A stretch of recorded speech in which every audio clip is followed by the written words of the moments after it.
Hello বন্ধুরা, তোমরা সবাই কেমন আছো? আশা করি সবাই ভালো আছো। আমার আরও একটা ভিডিওতে তোমাদের সবাইকে জানাই স্বাগত। আজকে তোমাদের সাথে শেয়ার করব কোনো মশলা বাটাবুটি ছাড়া কিভাবে মাছের ঝোল তৈরি করা যায় সেই রেসিপি। জানো তো, বিয়ের পর যখন সংসারের দায়িত্বটা আমার ঘাড়ে এসে পড়েছিল, তখন প্রথম কোনটা কী মাছ আমি চিনতামই না।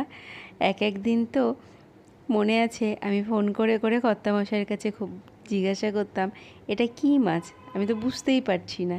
যখন বলতে এই মাছ, তখনই আমি সেই মাছ শুনে নিতাম তার কাছে, সে কীরকম খেতে চাই সেভাবে রান্না করতাম। আজকের এই ভোলা মাছটা দেখেও না আমার সেই পুরনো কথাটা মনে পড়ছিল। যাই হোক, চলো কীভাবে মাছটা রান্না করছি সেটাই দেখায়। প্রথমেই মাছটা লবণ হলুদ দিয়ে ভালো করে ভেজে নিয়েছি। সেই তেলের মধ্যে খানিকটা বড়িও ভেজে নিয়েছি। বড়ি ভাজা তেলে কালো জিরে আর রাঁধুনি আর কাঁচা লঙ্কা ফোড়ন দিয়েছি। ফোড়নটা একটু চড়বড় করে উঠলেই দিয়ে দেবো টুকরো করে রাখা আলু আর বেগুন। আলু বেগুনটা লবণ হলুদ দিয়ে ভালো করে ভেজে নেব।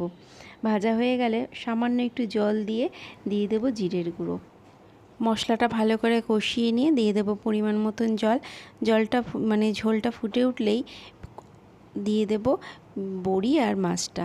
মাছ আর বড়িটা ভালো মতন ফুটে গেলেই নামানোর আগে একটু ধনেপাতা দিয়ে দিলেই রেডি হয়ে যাবে মাছের ঝোলটা। তোমাদের যদি ভিডিওগুলো ভালো লাগে অবশ্যই লাইক কমেন্ট